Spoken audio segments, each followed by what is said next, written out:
감사합니다. 오늘 저와 여러분에게 주시는 생명의 말씀은 이사야 42장 14절에서 25절 말씀. 제가 대신 봉독해 드릴게요. 내가 오랫동안 조용하며 잠잠하고 참았으나 내가 해산하는 여인같이 부르짖으리니 숨이 차서 심히 헐떡일 것이라. 내가 산들과 언덕들을 황폐하게 하며 그 모든 초목들을 마르게 하며 강들이 섬이 되게 하며 못들을 마르게 할 것이며 내가 맹인들을 그들이 알지 못하는 길로 이끌며 그들이 알지 못하는 지름길로 인도하며 암흑이 그 앞에서 광명이 되게 하며 구분대를 곱게 할 것이라. 내가 이 일을 행하여 그들을 버리지 아니하리니 조각한 우상을 의지하며 부어 만든 우상을 향하여 너희는 우리의 신이라 하는 자를 물리침을 받아 크게 수치를 당하리라. 너희 못 듣는 자들아 들으라. 너희 맹인들아 밝히 보라. 맹인이 누구냐? 내 종이 아니냐? 누가 내게 보내는 내 사자같이 못 듣는 자겠느냐? 누가 내게 충성된 자같이 맹인이겠느냐? 누가 여호와의 종같이 맹인이겠느냐? 내가 많은 것을 볼지라도 유의하지 아니하며 귀가 열려 있을지라도 듣지 아니하는도다. 여호와께서 그의 의로 말미암아 기쁨으로 교훈을 크게 하며 존귀하게 하려 하셨으나 이 백성이 도둑 맞으며 탈취를 당하며 다 굴속에 잡히며 옥에 갇히도다. 노략을 당하되 구할 자가 없고 탈취를 당하되 되돌려 주라 말할 자가 없도다. 너희 중에 누가 이 일에 귀를 기울이겠느냐? 누가 뒤에 올 일을 삼가 듣겠느냐? 야곱이 탈취를 당하게 하신 자가 누구냐? 이스라엘을 약탈자에게 넘기신 자가 누구냐? 여호와가 아니시냐? 우리가 그에게 범죄하였도다. 그들이 그의 길로 다니기를 원하지 아니하며 그의 교훈을 순종하지 아니하였도다. 그러므로 여호와께서 맹렬한 진노와 전쟁의 위력을 이스라엘에게 쏟아부으심에 그 사방에서 불타오르나 깨닫지 못하며 몸이 타나 마음에 두지 아니하는도다. 아멘. 어, 지금 이사야 말씀을 지금 차례대로 좀 살펴보고 있습니다. 오늘 본문에 보니까 이 맹인들 또 듣지 못하고 또 보지 못하는 사람들에 대해서 이스라엘에 대해서 그렇게 비유를 하고 계시죠. 어, 뭐라고 말씀하고 계시냐면 이 맹인들, 이 오늘 본문 42장 16절에 보니까 내가 맹인들을 그들이 알지 못하는 길로 이끌며 그들이 알지 못하는 지름길로 인도하며 암흑이 그 앞에 광명이 되게 하며 구분대를 곱게 할 것이라. 내가 이 일을 행하여 그들을 버리지 아니하리니 조각한 우상을 의지하며 부어 만든 우상을 향하여 너희는 우리의 신이라 하는 자를 물리침을 받아 크게 수치를 당하리라 이렇게 말씀하고 계시거든요. 그러니까 지금 이 보지 못하고 또 듣지 못하는 자들 그걸 하나님이 알지 못하는 길로 이끄시겠다는 거예요. 이 맹인은 누구를 뜻하죠? 당연히 남유다, 이스라엘 백성. 지금 이 바벨론 포로된 이스라엘 백성에게 주시는 말씀이라는 우리 배경을 다 알고 있잖아요. 그러니까 지금 이스라엘 백성을 맹인이라고 하시면서 하나님이 그 맹인들을 그들이 알지 못하고 보지 못하고 그들이 어디인지 잘 모르는 곳으로 인도하겠다는 그런 말씀이죠.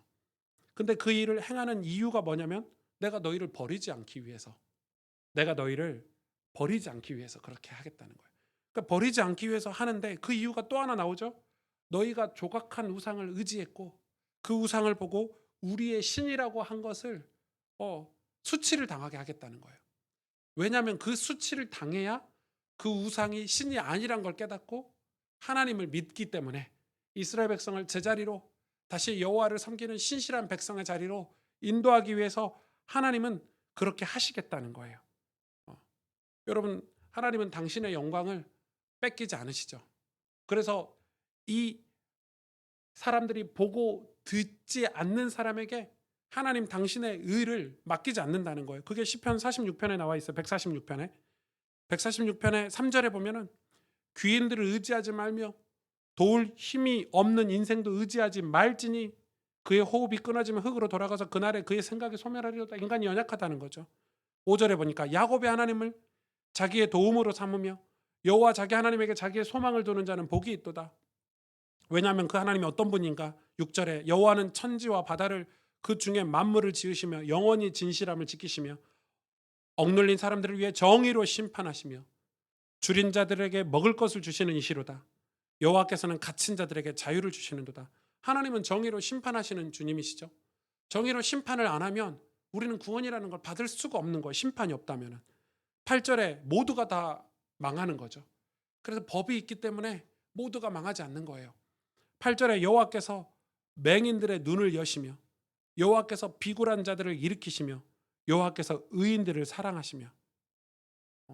왜 이렇게 말씀하시냐? 지금 맹인, 비굴한 자, 지금 맹인들에게 눈을 여시고 비굴한 자를 일으키신다는 거예요. 비굴한 자를 일으키시겠다는 거예요. 그러니까 하나님이 지금 이런 거예요.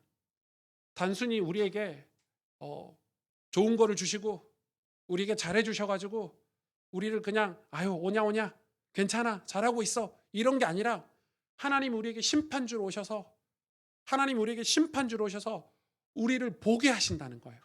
깨닫게 하신다는 거예요. 비굴한 자의 삶을 그냥 그 삶을 그대로 살게 하면서 뭘 먹을 걸 주시는 게 아니라 비굴한 자를 일으키신다는 거예요. 지금 하나님은. 그게 하나님의 사랑이라고 지금 성경은 얘기하고 있어요. 여러분 너무 중요하죠. 맹인들이 보지 못하고 사는데 괜찮아. 보지 않고 살아도 괜찮아.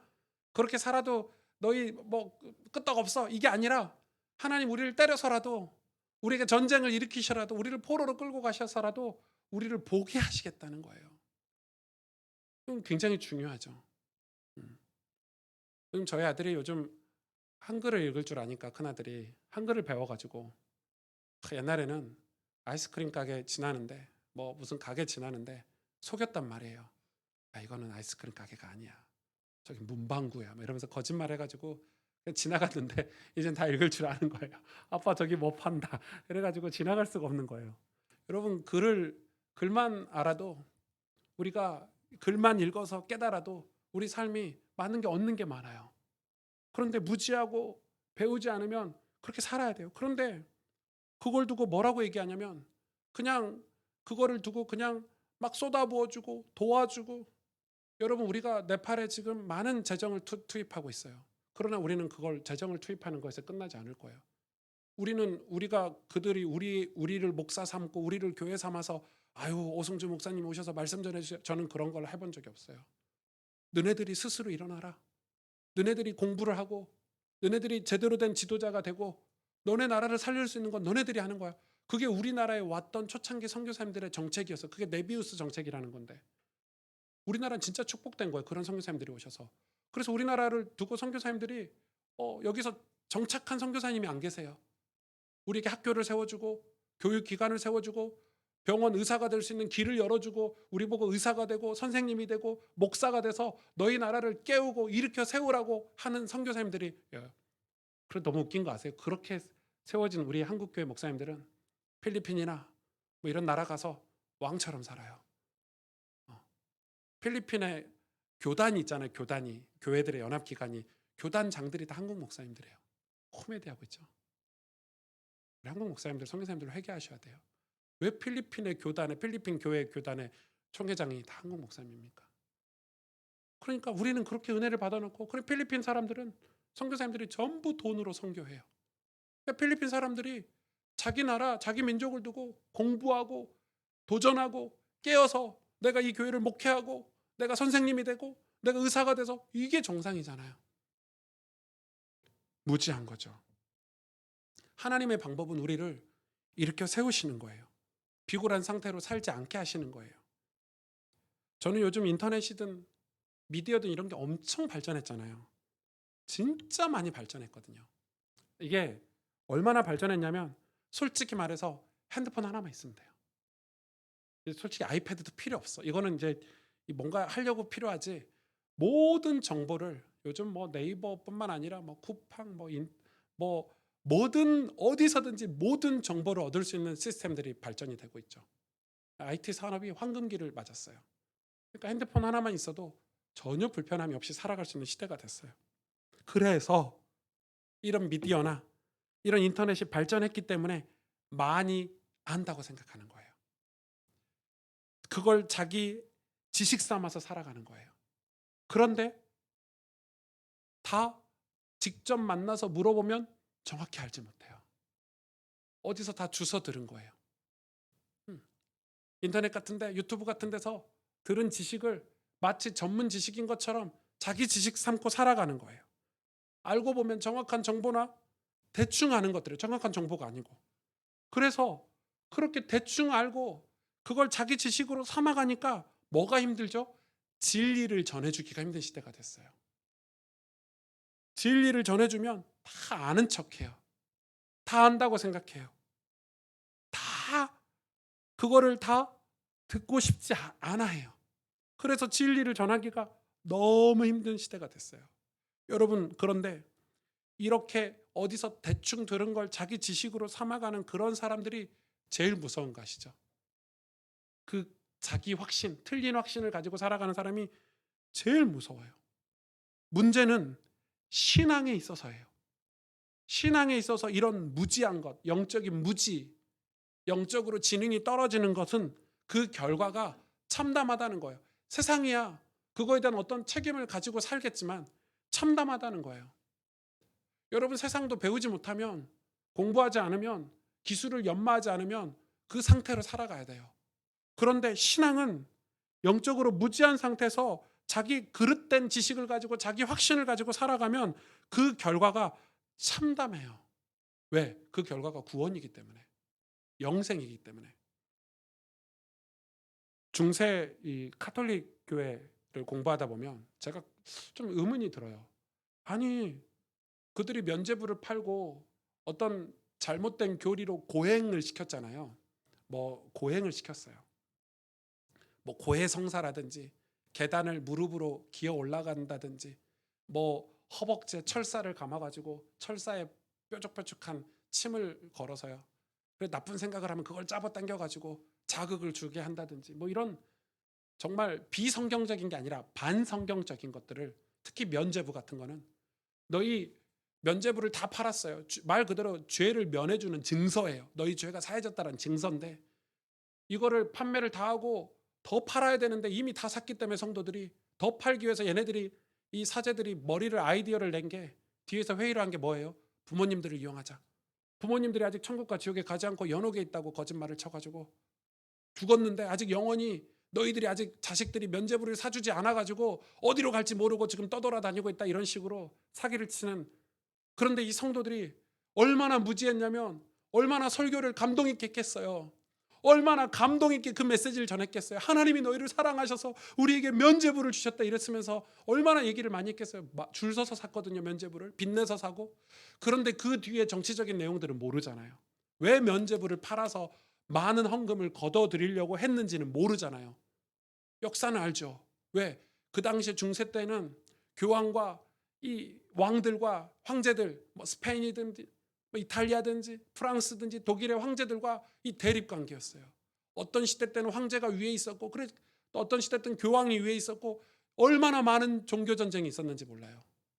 그래서 황제는 이 왕들을 자기 발밑에 두게 하기 위해서, 권위를 하기 위해서 이 교황들은 많은 로비를 해야 했고 많은 돈이 필요했어요. 그리고 성전을 불필요하게 의리의리하게 지었어요. 왜? 자기의 그 세력을 과시하기 위해서. 지금도 유럽에 가면 최고의 관광지는 성전이에요. 덕분에 지금도 먹고 사는 건데 유럽들이. 그러나 정말 쓸모없는 건물들이에요. 예배드리는데 아무 쓸모 없어요. 여러분, 천장이 그렇게 높아서 무슨 예배를 드릴 수 있어요? 그러니까 그런 거를 하기 위해서 악의적으로 그런 이 면죄부나 고행들, 이런 것들을 했는데 더 이해가 안 가는 건 그거를 믿고 따랐다는 거예요. 믿고 따를 정도로 반성경적인 것들인데 그게 저는 너무 의문이더라고요. 그거를 또 어떤 사제들이, 양심 있는 신앙 사제들이, 왜냐하면 사제들만 성경을 읽을 수 있었으니까, 그거를 그 이야기를 폭로하면 마녀 사냥을 했어요. 그걸 틀렸다고 이야기하는 종교 개혁자들을 얼마나 비참하게 학살했는지 몰라요. 여러분, 말틴 루터 이후의 종교 개혁자들은 편안하게 종교 개혁을 한 거예요. 루터도 그렇고. 루터 이전에 100년의 종교 개혁 역사가 있는데 그런 이 수많은 종교 개혁자들은 화형을 당하고요. 비참했어요. 그런데 더 슬픈 거는, 그들이 슬퍼했던 거는 이 로마 교황청이 핍박하는 게 아니고 같은 성도, 같은 사제들이 손가락질했다는 거예요. 왜? 이미 면죄부를 샀고 이미 고행을 하고 있는 사람들은 그걸 틀렸다고 말하는 게 싫은 거고 짜증나는 거예요. 손가락질한 거예요. 지금도 그러죠. 지금도 그래요. 여러분, 교회들이 올바른 목소리를 내면 사람들이 손가락질 하더라고요. 가만히 있으래요. 입 다물고 입 닥치고 조용히 있으래요. 불합리하고 반성경적인 일이 벌어지고 있는데 조용히 있으래요. 여러분, 조용히 있는 거는, 무지하게 조용히 있는 건 그건 선이 아니고 악이에요. 악. 목소리를 내지 않으면 그건 악이에요. 아는데. 그런데 왜 목소리를 못 내냐? 몰라서 못 내는 거예요. 여호와를 아는 지식이 없다는 것은 무지하다, 무식하다 이런 차원이 아니라 세상 지식이 우리 뇌에 가득 차가지고 하나님을 알려고 하지 않는 교만함이에요. 그게 사탄이, 죄가 우리를 공격하는 영적인 공격이라는 걸 우리는 알고 깨달아야 돼요. 그래서 망하는 거예요. 여러분, 우리가 이 땅에서 여러분, 아이러니한 거는 그런 중세나 또 사사기 시대 여호와를 아는 지식이 없어 망했다는 그 시대가 역설적으로, 반대적으로 문화가 발전하고, 여러분 알죠? 종교가 발전하고 과학이 발전하고 문명이 발전했다는 거 알죠? 아이러니예요. 그래서 그냥 일반 역사로 보면 그 시대가 부흥기예요. 르네상스예요. 그런데 하나님은 그 시대를 보고 여호와가 없어서 망한 시대라고 했어요. 왜냐하면 천국을 못 가는 거예요. 우리 코끝에 호흡이 멈추면 우리는 다 흙으로 돌아가야 되고 우리의 생각도 다 멈춰요. 아무것도 가지고 갈 수 없어요. 그런 어리석은 인간이, 여러분, 그래서 무지하고 무식한 거는 그건 불쌍한 게 아니라 죄라고 성경이 얘기하는 거예요. 오늘 본문의 18절에서 20절에 너희 못 듣는 자들아 들으라. 너희 맹인들아 밝히 보라. 보지 못하는 사람아 봐라, 이 말이죠. 맹인이 누구냐? 내 종이 아니냐? 지금 뭐라고 말씀하시냐면 못 듣고 못 보는 사람이 누구냐고 얘기하냐면 하나님의 종, 이스라엘 백성 전체를 얘기하기도 하지만은 실제 하나님의 종이었던 선지자들을 얘기하기도 하겠죠. 실제로 선지자들 중에 이사야 선지자나 에스겔 선지자나 믿음의 선지자들이 있었지만 소수였고요. 대다수의 선지자들은 이방신을 섬겼어요. 그리고 사람들에게 먹고 사는 것 때문에 그런지 모르겠지만 이스라엘 백성이 하는 것들에 대해서 다들 축복해 줬어요. 아, 그렇게 사는 거 하나님 뜻이다고 이렇게 축복해 주시고 거짓 메시지를 했어요. 여러분, 제가 얼마 전에 이 연락을 받았는데 저희 모르는 분이에요. 저한테 무슨 제 연락처를 원해서 연락처를 드렸더니 저한테 카톡으로 자기 담임 목사님, 자기 교회 목사님 설교를 쫙 보내오셨어요. 그래서 하는 말이, 목사님, 저희 목사님 설교가 좀 이상해요. 저희 교회 성도들이 너무 은혜 받고 있는데 제가 목사님 설교를 듣고 제 방송을 보시는 분인가 봐요. 그래서 설교를 들어보는데 좀 이상해요. 단어도 좀 이상하고. 그래서 이걸 시리즈로 지금 하고 계시는데 목사님 좀 들어봐 주세요. 저한테 그러더라고요. 저도 좀 특이한 케이스죠. 남의 교회 목사님 설교를 제가 판단하고 이럴 입장이 아니잖아요. 근데 너무 설교를 보내왔길래 들었죠. 저도 들었는데 한 편 들었을 때 좀 이상했어요. 이거 좀 이상한데 왜 해석을 이렇게 하시지? 두 편, 세 편 들었을 때 좀 이상해서 이 주제들, 뭐라고 해요? 제목, 주제 이런 것들을 인터넷에 쳐봤어요. 그리고 발견했어요. 제가 요즘 인터넷 쳐보면 다 나오잖아요. 깜짝 놀랐어요. 신천지 교회 설교를 그대로 갖다가 하고 계신 시리즈로. 와, 저 그 목사님 학교 어디 나온지 다 좋은 대학교 나오셨어요. 신학교. 우리나라에서 제일 좋은 신학교를 나오셨어요. 제일 큰 보수 교단의 신학교를 나오셨는데 설교를, 그러니까 아마 목사님은 그게 신천지 거라는 걸 모를 거예요. 왜냐하면 그걸 다 포장해서 다 올리기 때문에 그걸 네, 기절하겠죠. 네. 더 충격인 것 2탄 얘기 드릴까요? 그 집사님이 목사님에게 가서 얘기를 한 거예요. 제가 그랬거든요. 제 얘기하지 마시고 가서 목사님 설교 지금 어디서 인용하는 건지 목사님 모르실 것 같으니 그거 말해주는 거 나쁘지 않다고. 그거 말했더니 목사가 어디 감히 성도가 목사한테 와가지고 이런다면서. 그러니까 팩트는 신천지 설교냐 아니냐가 팩트인데 성도가 와서 목사에게 그 설교에 대해서 이야기했다고 그게 기분 나빠서 반대로 얘기를 하는 거죠. 여러분 그게 지금 미디어 시대에 얼마나 많은 목사들이 공부를 하지 않고 설교 준비를 하지 않고 좀 코미디 같은 일들이 벌어지고 있는데 그게 우리에게도 있는 거예요. 맹인처럼 보지 못하고 그러니까 선지자들이 하나님의 종인데 그렇게 사는 거예요. 종인데 거짓 선지자가 돼서 사는 거예요. 여러분 교회에서 죄를 죄라고 말하지 못하는 시대가 온다니까요. 그래서 차별금지법에 대해서 반대를 하는 거예요. 여러분 이게 얼마나 무서운 줄 아세요? 알코올 중독자를 사역해요. 알코올 중독자에게 술을 먹지 마세요. 알코올 중독된 거에서 바뀌려면 술을 끊으셔야 돼요. 그런데 뭐라고 말하냐 세상은 왜 상처되게 그런 얘기를 하냐는 거예요. 아 예, 그럼 그런 말 안 할게요. 조용히 있을게요. 그리고 이제 나중엔 더 요구하는 거예요. 왜 가난한 자를 돕지 않냐? 알코올 중독자를 돕지 않네. 그래 알코올 중독자 교회에 와서 교회에서 품어요. 나중에는 이제 알코올 중독자가 술이 필요하대. 이제 교회에서 술도 사줘야 돼. 여러분 이게 보통 일이 아니에요.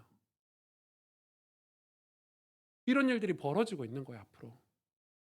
여러분 이게 심각한 일이죠. 이게 다 선지자들이 지도자들이 눈이 멀어가지고 재물에 눈이 멀고 사람들에게 인기 없고 교회가 숫자적으로 부흥하는 거에 눈이 멀어가지고 죄를 죄라고 말 못하고 하나님의 말씀을 제대로 전하지 못하는 것 때문에 그래요. 김영준이라는 분이 쓴 책이에요. 이분이 2권의 책을 썼는데 이 2번째 책인데 멀티팩터라는 책인데 신앙서적 아니기 때문에 여러분한테 추천을 안 하고 읽어보실 만한 책이에요. 제가 그 책을 이번 주에 머리 식히려고 그냥 제가 읽었는데 아주 재밌는 책이에요. 그 책에 뭐라고 얘기하냐면 이분이 세상에서 이야기하는 성공 이야기를 세상은 너무 잘 포장해 놓고 단순하게 정리한다는 거예요. 그래서 그 성공의 길이 마치 그 길을 가면 성공의 길이 있다라고 얘기한다는 거예요. 대표적으로 뭐 성공하는 사람들의 7가지 습관 이런 책 있잖아요. 그래가지고 사람들이 그 성공하는 사람들의 7가지 습관대로 하면 다 성공할 줄 알고 다 7가지 습관을 갖추려고 뭐 헬스장 가고 뭐 아침에 일찍 일어나고 이런 거 한다는 거예요. 그런데 왜 성공 안 하지 나는? 이 책의 저자처럼 나는 왜 안 되지? 그걸 이 책이 이게 드러내는 거예요. 그 이면의 모습을. 성공은 그렇게 되는 게 아니죠. 여러분 그걸 따라한다고 해서 성공하지 못해요. 사실 성공하는 것은 수많은 과정들, 그 사람의 캐릭터, 그 사람이 자라온 배경, 거기서 어떤 깨달음 이런 것들이 다 복합적으로 있는 게 성공이에요. 그걸 정리해서 단순하게 정리한다고 해서 그 길로 간다고 해서 성공하지 않아요. 우리 체형이 다르고 우리 입장이 다르고 감정이 다 다른데 쉽게 얘기해 보면 서울대 나오면 성공한다고 다 얘기해요. 그게 시대가 주는 메시지예요. 애들 다 서울대 보내려고 해요. 그런데 서울대 나와서 암이 걸린 사람도 있고 서울대가 나와서 그 서울대 나온 학력을 써먹지도 못하고 교통사고로 죽는 사람들도 있어요. 그건 성공한 인생입니까? 아니잖아요. 고시 합격하면 성공한대요. 고시 합격했는데 제가 아는 어떤 분은 고시를 4년 동안 재수해가지고 4년 만에 고시 합격하고 그 다음에 암에 걸렸어요. 성공한 인생인가요? 그런데 여러분 반대도 있어요. 반대도 있어요. 제가 아는 어떤 장로님은 암에 걸린 거예요. 그럼 사람들이 야 실패했다. 불행하다. 근데 이 장로님이 불신자로 살다가 예수님을 안 믿었는데 암에 걸리고 나서 누가 자기에게 복음 예수님에 대해서 설명해 줬어요. 그 뒤로 병원에서 성경책을 읽고 자기가 구원의 진리를 깨닫게 된 거예요. 그래서 이분이 병상에서 일기를 썼는데 성경을 필사한 거죠. 성경을 필사하고 자기에게 주신 은혜를 기록한 일기. 그 장로님 결국 죽었어요. 2년 만에 죽었는데 제가 그 장례식에 가서 그 장례식장 위에다 성경책과 자기의 노트를 이렇게 적어놓은 걸 제가 읽었거든요. 진짜 영광스럽게 돌아가셨더라고요. 그건 실패가 아니에요. 암에 걸려도 그건 실패가 아니에요. 성공과 실패를 세상은 이거다 정의하지만 그렇지 않다는 거예요. 이 멀티팩터라는 책에서 그걸 우리에게 얘기해 주는 거예요. 그래서 뭐라고 해요? 자신감 있게 자신의 길을 가라는 거예요. 남과 비교하지 말고 자신의 것을 개발하고 자신의 장점을 개발하고 자신의 삶을 살라고 주는 메시지가 있는 책인데 아주 좋은 책이더라고요. 우리는 태어나고 죽고, 우리가 태어나 죽고 사는 세상이 전부이고 이게 기준이라면 우리는 세상의 것만 듣고 보고 살면 돼요. 그러나 영원한 천국, 영원한 하나님의 나라가 있다는 걸 우리가 믿는다면 우리는 하나님의 말씀을 들어야 되고 하나님께서 보라고 하신 걸 봐야 되는 거예요. 그게 영적인 지식이죠. 이사야 42장 21절에 여호와께서 그의 의로 말미암아 기쁨으로 큰 교훈, 기쁨으로 교훈을 크게 하며 존귀하게 하려 하셨으나, 이게 무슨 말이냐면 하나님 당신의 의로 그걸 기쁨으로 우리를 깨닫게 하셔서 존귀한 자로 만들어 주시겠다는 거예요. 그거를 원어에 보니까 이 의는 정의예요. 하나님은 정의로 일을 하신대요. 이 정의는 공의와 사랑이에요. 심판이란 말이에요. 이걸로 우리를 깨우쳐서 존귀하게 살게 하시겠다는 거예요. 이 의가 뭐예요? 지금 이스라엘 백성에게 전쟁을 주시는 거고 고난을 주신 거예요. 하나님의 의는 그 의로 기쁜 마음으로 우리를 깨닫게 하시려는 거예요. 이게 참 어려워요, 우리에게. 요즘 한빈이가 유치원을 다녀서 그런지 가끔 나쁜 말을 해요. 저는 깜짝깜짝 놀라요. 가르치지도 않은 거짓말이나 나쁜 말을 해요. 저희 부부가 한참 대화했어요. 나쁜 말을 할 때는 호되게 혼내자. 저희 와이프는 유일하게 나쁜 말 할 때 입으로 손을 때려요. 입으로 손을 때린단다. 손으로 입을 딱 때려요. 얼마나 아파요. 저도 잘 화를 안 내는데 한빈이가 거짓말할 때나 나쁜 행동을 할 때는 엄하게 하기로 했어요. 전 세상 친구같이 지내거든요, 집에 가면. 그런데 나쁜 짓을 할 때는 엄하게. 그런데 얘가 얼마나 혼나는지 눈물을 빼고 막 엄마한테 싹싹 빌고 이러는데 저는 속으로 기쁘더라고요. 왜? 부모가 자식이 잘못되고 나쁜 길 가길 원하는 부모가 있습니까? 바른 길 가고 바른 말 하라고 나쁜 행동을 하고 나쁜 말을 배워서 할 때는 호되게 혼내야 되는 거예요. 그러나 이 아이 입장에서는 억울할 수 있지. 친구들 다 나쁜 말 쓰는데 왜 우리 엄마 아빠만 나한테 이러는 거야? 아직은 못 깨닫는 거예요. 그 의를. 그 의를 마음에 품지 못하는 거예요. 왜? 아직 지식이 어린아이의 지식이니까 아직 깨닫지 못하는 거예요. 보실래요? 하나님의 의는 뭐예요, 여러분? 구원이에요. 그 구원이라는 거를 우리에게 주시려고 하나님이 우리와 다른 세계에서 일하고 계시는 것을 섭리와 경륜이라는 단어로 표현하신 거예요. 그래서 우리의 신앙의 기준은 하나님의 섭리와 경륜이 기준이어야 되고 방향이어야 되는 거예요. 다시 말해서 구원이 기준이고 방향이어야 돼요. 42장 22절에 25절에 보니까 그런데 이 의를 보세요. 이 백성이 도둑 맞으며, 이 의를 도둑 맞았대요. 이 의를 이루려고 이스라엘 백성을 아브라함 때 부르셨는데 이 의를 도둑 맞았고 탈취를 당하며 다 굴 속에 잡히며 옥에 갇히도다. 노략을 당하되 구할 자 없고 탈취를 당하되 되돌려주라 말할 자도 없다. 이제 말할 선지자도 없는 거예요. 너희 중에 누가 이 일에 귀를 기울이겠느냐? 누가 뒤에 올 일을 삼가 듣겠느냐? 그러면서 뭐라고 얘기합니까? 25절에 보니까 그러므로 여호와께서 맹렬한 진노와 전쟁의 위력을 이스라엘에게 쏟아 부으심에, 더 놀라운 건 이렇게 쏟아 부었는데요, 그 사방에서 불타오르나 깨닫지 못하며 몸이 타나 마음에 두지 않았다. 뭘요? 하나님의 의를, 정의를, 구원을 마음에 두지 않았다는 거죠. 이걸 도둑 맞았대요. 성경은 그렇게 표현하고 있어요. 노략까지 당했대요. 이 의를 행하며 살아서 존귀한 자가 되는 것을 다 빼앗겼다는 거예요. 하나님의 교회가, 하나님의 백성들이 존귀하게 멋지게 사는 걸 다 빼앗겼다는 거예요. 뭐에게요? 우상에게. 이걸 선지자를 통해서 말해주는데 듣지 않는 거예요.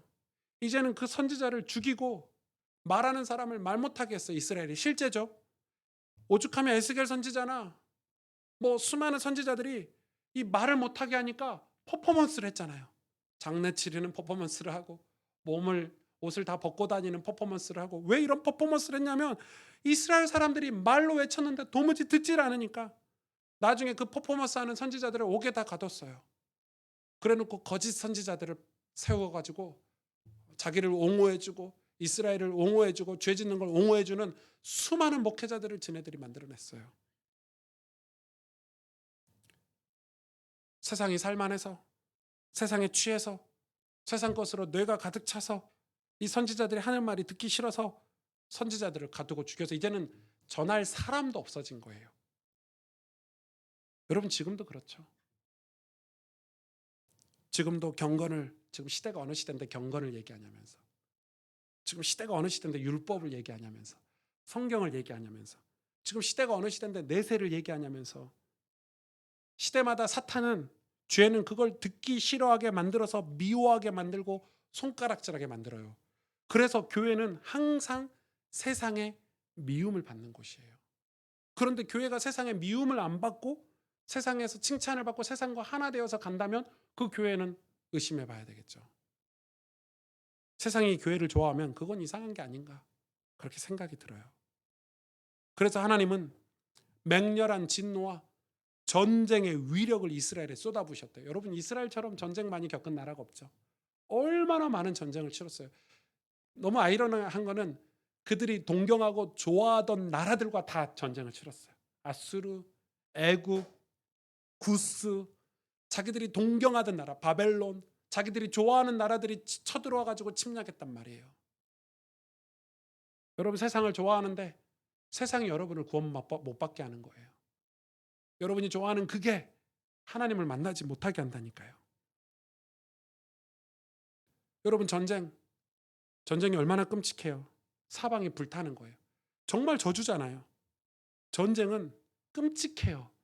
전쟁에 관한 영상만 찾아서 보셔도 일어나서는 안 되는 일이에요. 그런데 전쟁 얼마나 끔찍해요. 사실 홍수만 나도, 우리가 지금 온도가 40도 가까운 이 온도만 나도 더워가지고 우리가 짜증나고 힘들고 생활하기가 힘든데, 우리가 조그만 질병만 생겨도 힘든데 전쟁을 하나님이 쏟아부으신 거예요. 이유가 뭐냐면 들어야 살거든요. 들어야 되니까.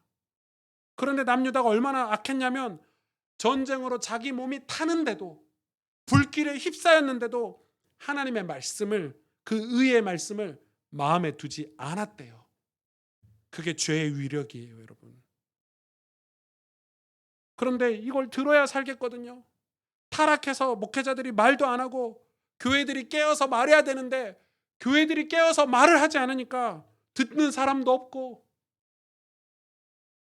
여러분 교회가 가만히 있는 거는, 그거는 좋은 게 아니에요. 무지해가지고 몰라서 가만히 있었습니다. 그건 선이 아니고 악이에요. 악이죠. 예. 나라가 일본군이 쳐들어와가지고 일본의 속국이 됐는데 깨어있는 지성인들이 나라의 독립을 위해서 싸우지 않으면 그건 악이에요. 돈 많은 사람들이 일본의 고개를 조아리고 권력을 한 자리씩 받아가지고 그건 나쁜 거예요.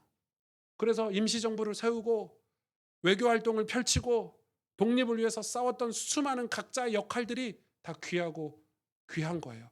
나라가 공산국가가 될까봐 북한과 남한이 나눠져서 싸우는데 그걸 싸우지 않고 나라가 그냥 하나가 되면 좋지, 그냥 한 정부를 세워가지고 같이 가자, 이건 나쁜 거예요. 그건 몰라가지고 그냥 무지해가지고 그냥 가만히 있는 거는, 그건 악이에요. 중세시대 때 많은 사제들이 그 신앙 양심 때문에 성경을 들고 일어났죠. 화형을 당하고 가족들이 몰살을 당하기도 했어요.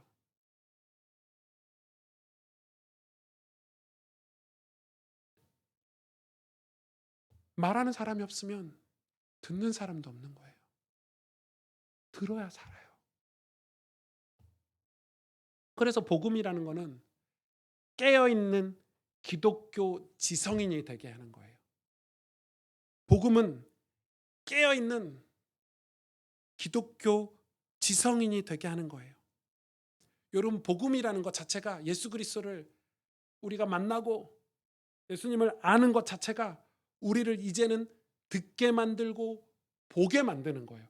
근데 듣게 만들고 보게 만든 거를 위해서 하나님 우리에게 배우게 하시는 거예요. 그런데 우리는 복음은 모든 문제 해결자야. 복음은 우리에게 모든 축복을 다 줘. 이렇게 한국 교회가 값싼 구원론을 주장하다 보니까 더 이상 성도들이 교회 안에 가면 안전한 줄 알고, 교회에서 무슨 서비스 업체도 아니고, 제가 어떤 교회를 갔는데 교회가 극장인 줄 알았어요. 물론 교회가 편리한 걸 저도 원해요. 저도 교회가 조금 성도님들을 편하게 예배드렸으면 좋겠어. 그런데 그 교회는 너무 과도하더라고요. 이제 교회 안에 은행도 만들어 놓고, 의자도 아예 푹신푹신한 극장식으로 만들어 놓고, 이제는 미리 헌금 준비도 안 해도 되는구나. 교회 가서 다 뽑아서 헌금하면 되니까. 아예 교회가 무슨 서비스 업체가 돼버렸어요. 그래서 성도들이 반대로 이야기하면 완전 바보가 되는 거예요. 완전 바보가 됐어요. 여기 판교에 가면 진짜 유명한 교회죠. 거기는 이제는 애완견과 함께 드리는 예배를 신설했대요. 안 믿기죠? 왜? 많은 분들이 애완견 때문에 예배를 못 온대요, 주일날. 걔를 혼자 집에 두고 교회를 갈 수 없어 이래가지고. 그래서 그 목사님이 이제는 아예 애완견과, 그게 저는 예상을 했어요. 왜냐하면 저는 미국에 가서 봤거든요. 애완견에게 세례 주는 거. 제 친구 목사, 영 목사가 교회가 미국 교회를 빌렸었을 때 그 미국 교회에서 개들을 데리고 줄 서 있더라고요. 우리가 오후 예배를 드리니까. 그래서 영 목사 보고 얘기했죠. 야, 개들을 데리고 왜 줄 서 있냐? 했더니 영성이가 하는 말이, 그 개한테 지금 세례 주고 있는 거야. 기도 안 차죠. 그런 일들이 지금 벌어지는, 무지한 거예요. 무지한 거예요. 무식해도 이렇게 무식할 수가 있을까요, 목회자들이? 성도들을 살리는 게 아니라 다 죽이는 거예요. 애완견을 키우시는 분들, 애완견을 미워해서 하는 말이 아닙니다. 오해하지 마세요. 그러나 걔는 걔죠. 걔는 영혼이 없어요. 구원받지 못해요. 우리의 동반자, 그냥 좋은 짐승일 뿐이에요. 디모데전서 4장 6절에서 16절에 내가 이것으로 형제를 깨우치면 그리스도 예수의 좋은 일꾼이 되어 믿음의 말씀과 내가 따르는 좋은 교훈으로, 이 단어들을 보셔야 돼요. 좋은 교훈이에요. 그냥 교훈이 아니에요. 내가 따르는, 너를 지도해주는, 너를 가르쳐주는, 양육을 받으리라. 망령되고 허탄한 신화를 버리고 경건에 이르도록 내 자신을 연단하라, 이렇게 말씀하고 계시죠. 그러면서 이 연단에 대해서 설명하고 계시는 거예요. 육체 연단은 약간의, 육체 연단도 유익이 있죠. 건강을 위해서 운동을 하면 유익이 있잖아요. 그런 연단을 얘기해요. 경건은, 범사의 영적인 연단은 범사에 유익하니 금생과 내생에 약속이 있느니라. 미쁘다 이 말이요 모든 사람들이 받을 만하도다. 10절에 보세요. 이를 위하여, 이 경건을 위하여 수고하고 힘쓰는 것은 우리의 소망을 살아계신 하나님께 두미니 곧 모든 사람, 특히 믿는 자들의 구주시라. 여러분, 경건은 어떤 모양을 갖춰서 사람들에게 인정받거나 어떤 조직의 어떤 이 단체를 유지하기 위한 경건이 아니라, 뭐라고 얘기하면 경건은 살아계신 하나님께 소망을 두게 하기 위한 경건이라는 거예요. 거칠애가 아니라는 거예요. 그러면서 뭐라고 하냐, 11절에 너는 이것들을 명하고 가르쳐라. 가르쳐라. 가르쳐라. 그렇게. 왜 가르치라고 얘기합니까? 15절 16절에 이 모든 일에 전심전력하여 너의 성숙함을 모든 사람에게 나타나게 해라. 16절 내가 내 자신과 가르침을 살펴 이 일을 계속하라. 계속하래요. 이것을 행함으로 내 자신과 내게 듣는 자를 구원하리라. 왜 성숙해야 되냐? 왜 경건으로 우리가 성숙한 그리스도인이 돼야 되고 깨어있는 그리스도인이 돼야 되냐? 내가 다른 사람에게 가르쳐서 구원하리라. 이렇게. 여러분, 이게 얼마나 중요하다는 걸 지금 디모데 전후서에서 설명하고 있는 거예요. 만일 어떤 목회자가 타락했어요. 그런데 그의 가르침은 타락하기 전의 가르침과 별반 차이가 없이 잘해요. 그러면 그 가르침을 들어야 될까요? 말아야 될까요? 피해야 되죠. 우리가 지금 우리가 심각하게 오류를 범하고 있는 게 그런 거예요. 우리의 메시지는 일반 강연이나 연설이 아니에요. 물론 일반 강연이나 연설도 그 사람이 뜨거웠을 때, 뭐 김창옥 교수님 강연 들으면 진짜 뜨겁잖아요. 진짜 은혜되거든요. 메시지가 아닌데도 감동이 돼요. 저는 그분 강연 종종 들어요. 그런데 만약에 그 사람이 변질됐어요. 변질돼서 강연을 똑같이 하면은 우리가 그거를 감동 있게 들을 수 있나요? 없죠. 그의 삶이 드러났으면 들을 수 있나요? 없잖아요. 그런데 이거는 일반 연설이 아닌 설교고 목회자예요. 그래서 목회자는 그 메시지를 전하기 위해서 깨끗한 양심, 올바른 삶, 그리고 그걸 실천해서 살아가서 그 말씀이 내게 감동이 되고 기쁨이 되고 감사와 어떤 깨달음이 있어서 내 것으로 체득돼서 나오는 메시지여야 되는 거예요. 그게 없다면 메시지는 그 신천지 메시지를 갖다 쓰신 목사님처럼 얼마든지 편집해서 끝내주는 설교를 할 수 있어요. 그러나 그 설교에는 문제가 많은 거예요.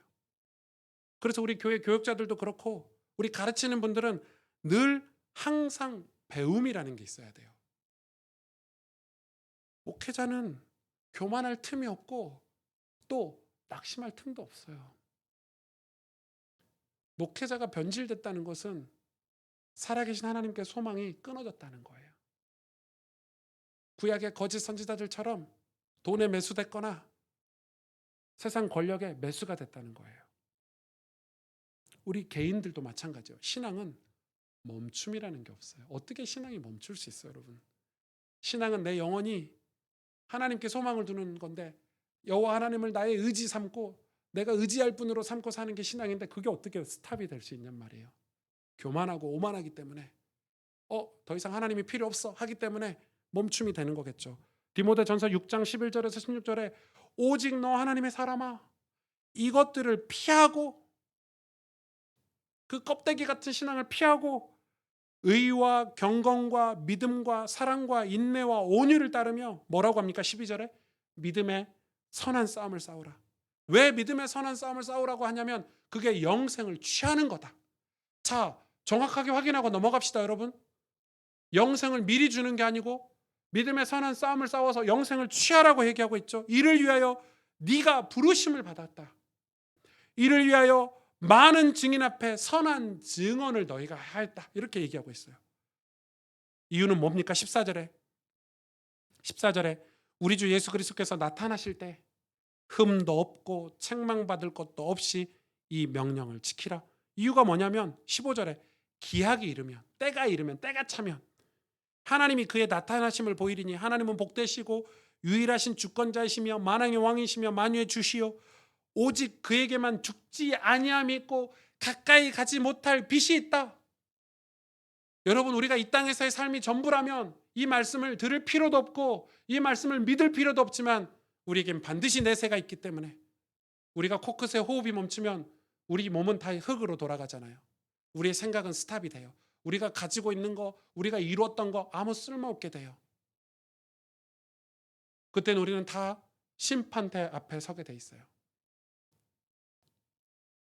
그런데 우리에게는 그 심판대를 패스할 그 신앙, 유일하신 예수 그리스도, 그에게만 죽지 아니함이 있는 그분, 그분에만 진짜 빛이신 빛 대신 그분, 믿음의 선한 싸움을 싸우라는 거예요. 영생을 얻으라는 거예요. 이것만이 구원받을 수 있다는 거예요. 근데 이 믿음의 선한 싸움을 안 싸우면 신앙은 죽는 거예요. 죽은 거예요. 우리는 천국을 위해서 싸워야 돼요. 여러분 사람의 마음이라는 게 진짜 중요하잖아요. 그래서 잠언서에 보면 우리 마음을 지키라고 이 마음에 대해서 굉장한 많은 메시지를 잠언이 줘요. 왜냐하면 똑같은 고난, 똑같은 어려움 속에서도 마음가짐에 따라서 어떤 사람은 그 고난을 밟고 일어서서 성공한 사람이 있고 어떤 사람은 낙심해가지고 평생 원망하면서 사는 사람이 있어요. 주저앉아버린 사람이 있어요. 마음가짐이라는 게 그렇게 중요해요. 이건 예수님을 안 믿어도 긍정적인 사람, 삶에 어떤 희망이 있는 사람들이 주로 많이 성공하잖아요. 포기하지 않고. 여러분 제가 많은 얘기를 하고 싶지만 이 뉴턴 베이커라는 사람이 있어요. 세계 1차 대전 때 미국의 국방성 장관, 지금으로 말하면 국방부 장관이었어요. 힘 있는 사람이죠. 세계 1차 대전 때 국방부 장관이었으니까 엄청나게 권력 있는 사람이에요. 이 사람이 세계 1차 대전 당시에 이 전쟁에서 이 몸이 다친 사람들이 머물러 있는 그런 이 야전병원에 방문을 한 거예요. 위로차. 그 야전병원에 갔더니 많은 사람들이 죽어가고 있었고 막 하반신이 잘려 있고 폭탄에 맞아가지고 뭐 막 몸이 다 이렇게 잘려져 있고 뭐 이런 비참했잖아요. 세계 1차 대전 때. 근데 그중에 한 청년이 눈에 들어온 거예요. 그 청년하고 대화하기 위해서 이 국방부 장관이 갔어요. 이 청년은 포탄으로 두 다리가 잘렸고 한쪽 팔이 잘렸고 그 포탄 파편 때문에 한쪽 눈이 실명된 청년이었어요. 그 청년을 간호사가 돌보고 있었어요. 청년하고 대화를 했어요. 이 청년이 다른 청년들은 다 죽어가고 하지만 이 청년은 정말 감사하다고 얘기하는 거예요. 나라를 위해서 싸울 수 있는 기회를 줘서 감사하고 내가 이렇게 목숨이 붙어 있어서 하나님께 감사하다고 얘기하는 거예요. 참 특이하다. 그래서 또 한참 세월이 흘러가지고 이 야전 병원에 이 국방부 장관이 또 다시 방문하는데 그 청년이 기억나잖아요. 그 청년은 퇴원했냐? 어딨냐? 찾은 거예요. 그랬더니 하는 말들이 거기 있는 사람들이 그 그를 돌보던 간호사와 눈이 맞아가지고 결혼했다는 거예요. 그 간호사도 미쳤죠. 하반신이 다 잘리고 팔이 잘리고 한쪽 눈이 실명된 사람과 어떻게 결혼할 수 있냐는 거예요. 도대체 이 남자의 매력이 무엇일까? 세월이 진짜 한참 흘러서 전쟁이 끝나고 이 뉴턴 베이커가 국방부 장관에서 잘리게 됐어요. 잘리고 다행스럽게 존 호킨스 병원의 이사장으로 취임을 하게 됐어요. 이사장으로 취임한 그날 박사 학위 수여식을 겸해서 같이 하는 거예요. 의료 박사 학위를. 그래서 존 호킨스 이사장으로 가서 이제 박사 학위를 수여하려고 보니까 박사를 받으러 사람들이 오는데 어떤 한 여자가 휠체어에 사람을 태우고 오는 거예요. 가까이 와서 보니까 그 병사야. 그 간호사야. 세월이 한참 흘렀는데 이제 기억이 나는 거죠. 두 다리가 없고 팔이 없고 눈이 실명됐으니까. 와, 얼마나 감동이에요. 거기서 만났어요. 그런데 거기서 그 박사학위를 받는 그 병사가 그 존 호키스 이사장이 된 뉴턴 베이커 하는 얘기예요. 그 장관 자리에서 잘렸다고 하시던데 너무 낙심하지 마시길 바랍니다. 장관님은 아직 할 일이 많으십니다. 도리어 위로를 했다는 거. 그걸 뉴턴 베이커가 기록해 놨잖아요. 여러분 그 청년이 얼마나 매력 있고 생동감 있고 희망이 있었으면 그 간호사가 시집을 갔겠어요. 사람은 보통은 그렇게 팔다리가 잘리면 나라를 원망하고 알코올 중독자가 됐거나 비참하게 인생을 다 마감한대요. 한 가난한 청년이 너무 가난해가지고 이 부농 큰 농사를 짓고 있는 부자 이 농부의 머슴으로 들어간 거예요. 그래서 그 머슴이 집도 주지 않고 헛간에 마구간에 지푸라기를 깔고 거기서 지내면서 일을 시킨 거예요. 그런데 얼마나 일을 열심히 하고 잘했는지 잘생겼는지 이건 잘 모르겠어요. 그 부잣집 딸하고 눈이 맞은 거예요. 야, 그 딸도 제정신이 아니지. 자기 집에서 일하는 머슴과 눈이 맞을 일이에요. 그런데 그게 아빠한테 들킨 거예요. 이 아빠가 분홍이 노발대발하면서 제정신이 아니라면서 얼마나 많이 화를 내고 그래서 결국은 그 농부를 이 버렁뱅이 이 빌어먹을 자식 이렇게 욕하면서 심한 욕을 하면서 집에서 쫓아내버렸어요. 딸도 얼마나 혼났겠어요. 그래서 세월이 진짜 많이 흘렀어요. 싫어하니까. 그 분홍이 이제 헛간을 새로 지으려고 오래돼서 헛간을 정리하는 거예요. 헛간을 정리하려고 보니까 헛간 벽에 무슨 수많은 낙서들이 적혀 있었어요. 낙서들이 막 뭐라고 막 적혀 있는데 그 밑에 사람 이름이 써 있는 거예요. 가필드. 그 순간 생각이 나서 지금 우리나라 대통령 이름이 가필드인데 미국의 20대 대통령이잖아요. 그러고 보니까 대통령 얼굴이 어디서 낯익었다 싶었는데 그 청년인 거예요. 그때 시집 보냈어야 내가 대통령을 사위로 두고 떵떵거리며 살았을 텐데 후회했겠죠. 그 가필드가 거기서 쫓겨났을 때 신세를 한탄하고 이 제도를 이 머슴 제도를 부자들 원망하고 살았으면 가필드가 대통령이 됐을까요? 술이나 퍼 마시면서 신세를 한탄했으면 더러운 세상 이러면서 살았으면 어떻게 됐을까요? 가필드가 그 벽에 낙서한 내용 그리고 나중에 정리한 그의 결심이 이거예요. 저는 되게 감동이어서 이 10가지 결심을 가필드가 평생 자기의 신념으로 가지고 살았던 10가지요. 첫째가 뭐냐면 게으르지 말자. 주어진 수입에서 생활하자. 두 번째가 약속은 적게 하고 진실을 말하자. 세 번째가 좋은 친구를 사귀되 끝까지 사귀자. 네 번째가 남을 절대 나쁘게 말하지 말자. 5번째, 요행은 바라지 말다. 게임이라도 요행은 바라지 말자. 6번째, 정신을 맑게 하지 않는 음료는 마시지 말자. 술이겠죠. 정신을 흐트리는 음료는 마시지 말자. 7번째, 비밀은 나의 것이나 남의 것이나 지키자. 8번째, 돈은 마지막 순간까지 빌리지 말자. 9번째, 행동에 책임을 지며 절대 내 행동에 대해서 남의 탓으로 돌리지 말자. 10번째, 잠들기 전에 매일매일 반성의 순간을 가지자. 이게 이런 행동 지침. 여러분, 이 두 청년 다 신실한 크리스찬이었어요. 가필드는 믿음이 좋기로 소문난 미국의 대통령이에요. 우리는 믿음을 가진 믿음의 사람들은 믿음의 선한 싸움을 싸우는데 멈추지 않아야 돼요. 우리가 성경을 공부하고 하나님을 아는 지식을 깨닫는데 그걸 노력을 해야 돼요. 그런데 그걸 무지해서 따르지 못하면 그건 죄가 돼버리는 거예요. 하나님은 그걸 불쌍하다고 보시지 않는 거예요. 디모데후서 3장 1절에서 9절에 너는 이것을 알라. 말세에 고통하는 때가 이르러 사람들이 자기를 사랑하고 도를 사랑하고 자랑하고 교만하고 비방하고 부모를 거역하고 감사하지 아니하고, 지금 다 일어나고 있는 일이죠. 거룩하지 아니하고 무정하고 원통함을 풀지 아니하고 모함하고 절제하지 못하고 사나우고 선한 것을 좋아하지 아니하며 배신하고 조급하며 자만하며 쾌락 사랑하기를 하나님 사랑하는 것보다 더한대요. 그런데 이게 중요한 게 아니라 이거를 이기지 못하는 경건의 모양은 있으나 경건의 능력은 부인하니 이 같은 자들에게서 뭐라고요? 내가 돌아서래요. 돌아서래요. 그들 중에 남의 집에 가만히 들어가 어리석은 여자를 유인하는 자들이 있으니 겉으로는 경건의 모양을 갖추고 있으나 뒤로는 범죄하는 거예요. 성적인 범죄를 하고 돈을 사랑하고 쾌락을 사랑하고 부패하고, 그런데 여러 가지 욕심에 끌림받는데 그런 사람들은 항상 배우는 것 같으나 원어에는 끝내 진리의 지식에 이를 수 없느니라 구원받을 수 없다는 거죠. 8절에 뭐라고 얘기합니까? 얀네와 얀브레가 모세를 대적한 것 같이 그들도 진리를 대적한대요.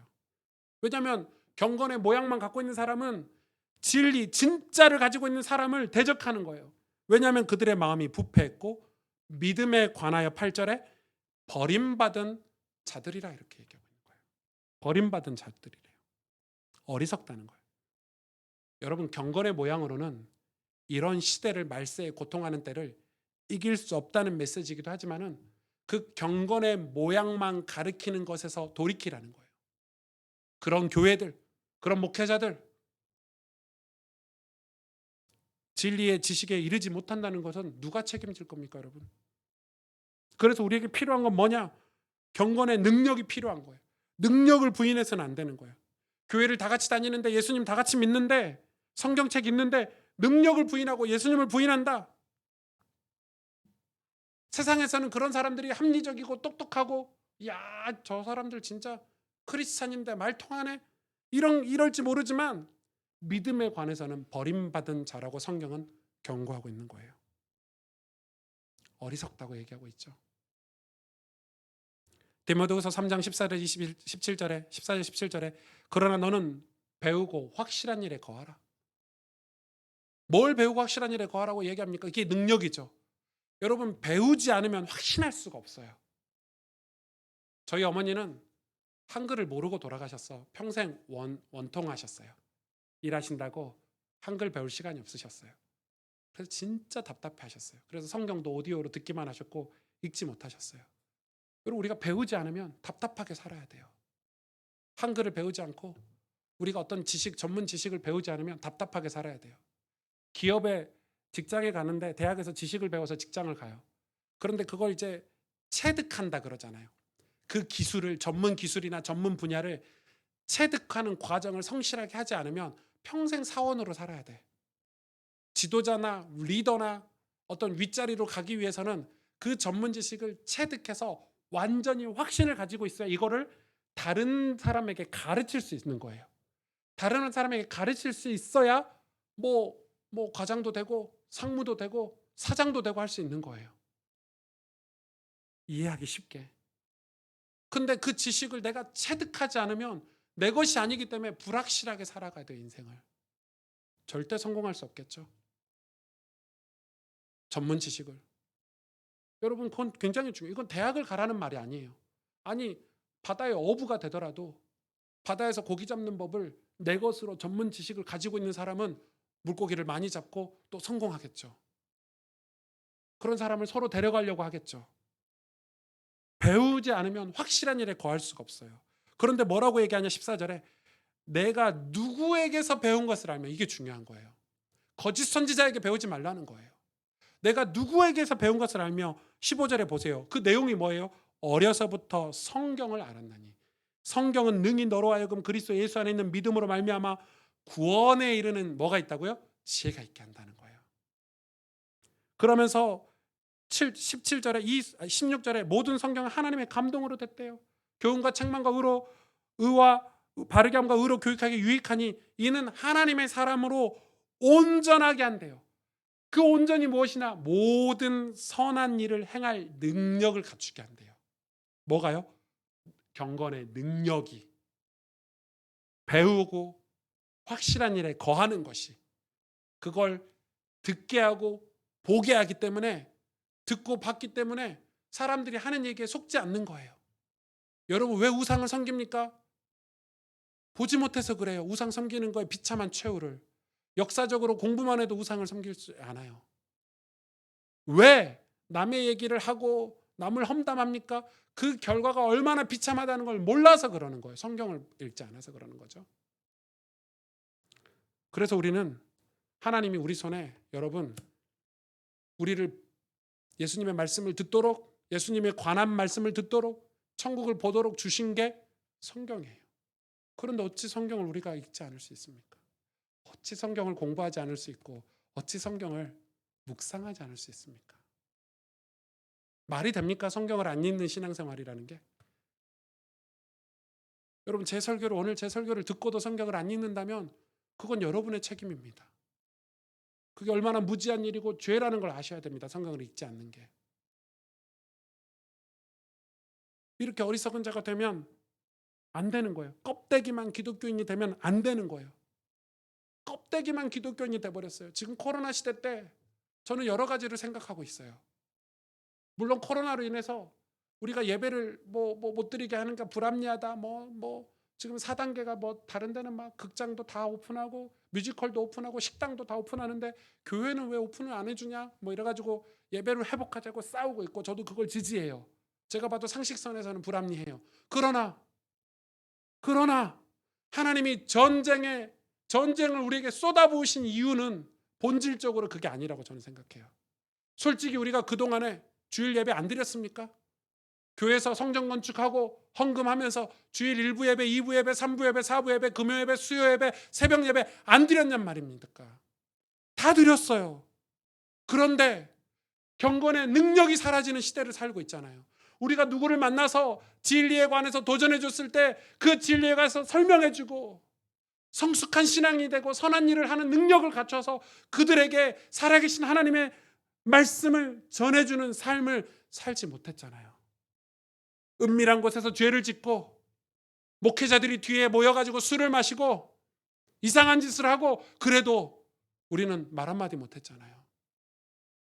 우리가 지금 회복할 것은 단순히 주일 예배를 회복하자, 코로나 때 왜 정부가 주일 예배를 막냐, 그런 자유도 회복해야 되겠지만, 진짜 회복해야 될 것은, 진짜 하나님이 원하시는 예배는 우리 삶에서 거룩을 추구하고 살아가는 진짜 예배를 하나님이 우리에게 원하시는 거 아닌가.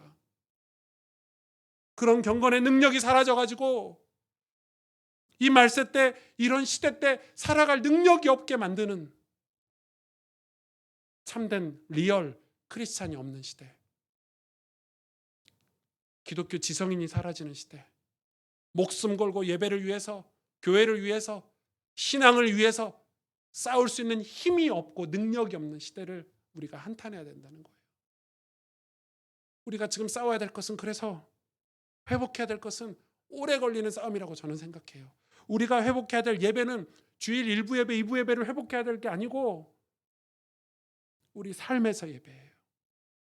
우리가 일을 성실하게 하고 가정을 다시 회복하고 살아계신 하나님을 두렵고 떨림으로, 구원을 떨림으로 이루면서 살아계신 하나님 앞에서 정직하고 진실하게 사는 그 예배를 우리가 회복해야 된다는 거예요. 그걸 하나님이 정말 원하세요. 배우고 확실한 일에 거해라. 배우고 확실한 일에 거해라. 우린 배워야 돼요. 듣고 봐야 돼요. 어설프게 인터넷 같은 거 보시고 유튜브 같은 거 보고 아는 척하고 공부하지 않으려고 진리에 대해서 더 이상 배울 필요가 없다라고 살아가면 안 돼요. 끊임없이 배워야 돼요. 운동도 하다가 멈추면 잊어버리더라고요. 그때는 알았는데 왜 안 되지?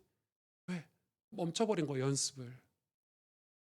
신앙도 똑같아요. 왜 배워야 되고 듣고 봐야 되죠? 아프리카에서 다이아몬드를 생산해내요. 그런데 처음에는 이 아프리카 사람들이 이 다이아몬드가 뭔지 몰랐어요. 그냥 다이아몬드 갖고 집어 던지고 뭐 공놀이 하고 노는 거예요. 뭐 이렇게 돌놀이 하고 노는 거예요. 영국 사람이 아프리카에 갔다가 사람들이 가지고 노는 게 다이아몬드예요. 수억짜리 다이아몬드를 가지고 그냥 뭐 이렇게 새총놀이 이런 거 하고 있는 거예요. 깜짝 놀라서 봤더니 이 사람들이 다이아몬드를 모르네. 그래서 얘기한 거예요. 이런 거 갖다 캐다 주면 이거 한 개에 1,000원씩 줄게. 1억짜리인데 1,000원씩 줄게. 이 사람들이 1,000원이 너무, 이 돌을 1,000원에 준다고요? 갖다 막 캐다 바친 거예요. 이걸로 막대하게 부자가 됐어요. 서양 사람들이. 그러나 아프리카는 여전히 가난해요. 왜? 무식해가지고, 무지해가지고, 실컷 땅만 파다가 죽는 거예요. 무식하면 그래요. 무지하면 그렇게 살아야 되는 거예요. 배우지 않는 사람은 그냥 그게 돌인 줄 알고 살아야 돼요. 예. 여러분, 그럼 교회 다니면 뭘 도대체 공부를 해야 됩니까? 왜 교회 다니는데 귀찮게 공부를 하라고 그러십니까, 목사님? 그래야 여러분이 하나님의 말씀, 예수님에 관한 말씀을 들을 수 있고 우리의 미래, 내세를 볼 수 있기 때문에 그렇습니다. 시대의 미래 보는 것도 올바른 지식이 있어야 시대를 바르게 판단하고 분별하고 지켜볼 수 있잖아요. 여러분, 그래서 미디어나 언론에 너무 현혹되지 마세요. 그들은 돈이 되는 거라면 아무거나 다 이야기하는 자들이 많아요.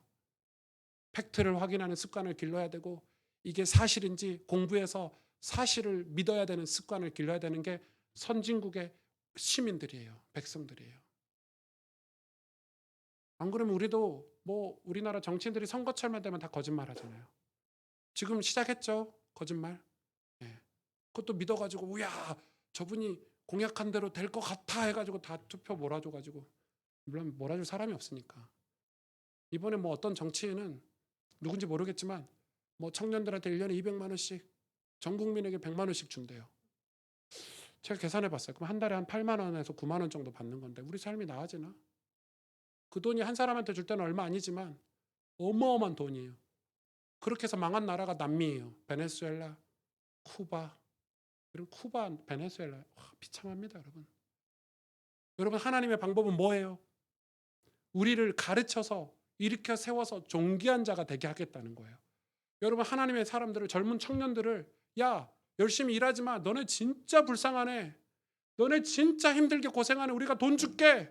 애들 다 죽이는 거예요. 지금 필리핀이 그래서 주저앉았잖아요. 선교사들이 가가지고 필리핀 사람들 돈으로 다 선교하고 있어요. 공부할 기회를 주고 열심히 일할 기회를 주고 공부해서 의사가 되고 선생님이 되고 목사가 돼서 자기 나라를 위해서 희생하고 헌신해서 일으켜 세울 생각을 하지 않고 전부 요행을 바라게 만들어놨어요. 정말 우리나라 청년들이 나라에서 주는 돈 주면 받겠지 또 감사하다고. 지난번에 뭐 통신비 3만 원인가 줄 때 다 너무 좋아하시더라고요, 다들. 진짜 아이러니한 거예요.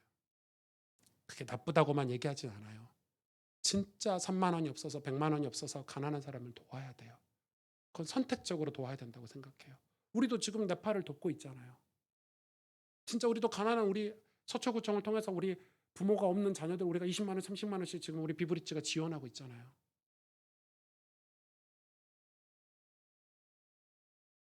하나님은 우리에게 일어나라는 거예요. 주저앉지 말고 일어나라는 거예요. 믿음의 선한 싸움을 싸우라는 거예요. 이게 육신적인 얘기고 돈 얘기가 아니고 성공 얘기가 아니고 영적인 얘기를 지금 하고 계시는 거예요. 믿음을 지키라는 거예요. 믿음을 누가 지켜줄 수 있습니까? 여러분 믿음을 목사가 지켜줄 수 있습니까? 우리 정치하는 목사들이 지켜줄 수 있습니까? 뭐 교단의 총회장들이, 신학 박사들이 우리의 믿음, 우리의 구원을 책임져 줄 수 있습니까? 내 믿음은 내가 지켜야 되는 거예요. 여러분, 내가 여러분에게 성경을 읽어줄 수 있습니까? 내 믿음은 내가 지켜야 돼요. 영적인 지성인이 되는 것, 기독교 지성인이 되는 것, 힘들고 어렵다고 생각하지 마십시오. 힘들고 어렵지 않아요. 너무 좋아요.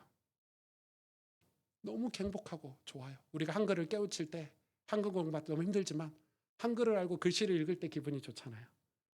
그렇죠? 어떤 기술을 연마해서 월급을 받고 내 가족들을 먹여 살리는 이 가장이 됐을 때 기분이 너무 좋잖아요. 내가 이 기술을 남에게 가르치는, 우와, 힘들고 어려웠지만 내가 이거를 이제 전문가가 됐을 때 기분이 너무 좋잖아요. 하물며 복음이겠습니까, 여러분? 하물며 영적인 지식이겠습니까? 우리 가스펠교회 성도님들이 이 은혜가 있기를 원해요. 여러분이 듣기를 원하고 보기를 원해요. 여호와를 아는 지식이 없어서 망하는 세대라면 이제는 우리는 여호와를 아는 지식으로 충만해져서 선한 일을 하고 능력 있는 그리스도인으로 세워지길 원해요. 전 저희 교회 성도님들이 망하는 거 보고 싶지 않고, 저희 교회 성도님들이 장례식 때 다 슬피 울면서 구원 받았을지 못 받았을지 이런 장례식 치르길 원치 않아요. 여러분의 삶이 정말 힘있고 능력 있고 소망 있는, 살아계신 하나님께 소망을 두는 삶이기를 주님의 이름으로 축복합니다. 함께 기도하겠습니다.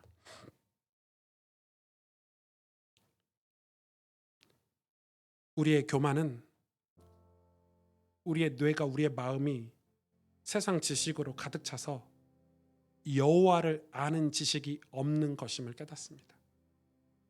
저는 그게 교만인 줄 몰랐거든요. 코로나 바이러스로 혼란한 세상 속에서 오히려 우리는 그동안 주님의 은혜가, 주님의 임재가, 주님의 따뜻한 음성이 없이 살았던 우리의 모습을 직면하게 된 거 아닌가 생각해요. 그동안 은혜가 있었다고 생각했고, 그동안 우리의 예배가 진심이었다고 믿었고, 그동안 우리는 여호와를 잘 안다고 생각하고 살았는데 사실 알고 보니 그렇지 않음을 발견하고 진짜 감사하게 지금이라도 회개할 수 있어서 너무 행복한 거예요. 그런 우리에게 하나님은 예수님에 대한 말씀을 듣게 하시려고, 우리의 미래 천국을 보게 하시려고 지금도 일하시는 하나님, 우리가 그 자리에 있기를 원합니다. 그 자리로 가기 위해서 영적인 게으름에서 벗어나기를 원합니다. 여호와를 아는 지식으로 이 세상에서 올바른 믿음의 길 가는 기독교 지성인이 되기를 원합니다. 깨어있는 기독교 신앙인이 되어서 세상에서 진리를 가르치고 선포할 수 있는 능력 있는 삶을 살기를 원합니다. 주님, 우리가 정말로 이 비전을 가지고, 이 소망을 가지고 신앙생활 하기를 원합니다. 우리 교회가 이 믿음을 가지고 이 믿음의 선한 싸움을 싸우기를 원합니다. 은혜 베풀어 주옵소서. 이 시간 하나님 앞에 우리 신앙을 결단하고 믿음의 고백을 하나님 앞에 같이 기도로 드리기를 원합니다. 함께 기도하겠습니다. 하나님 감사합니다. 주님,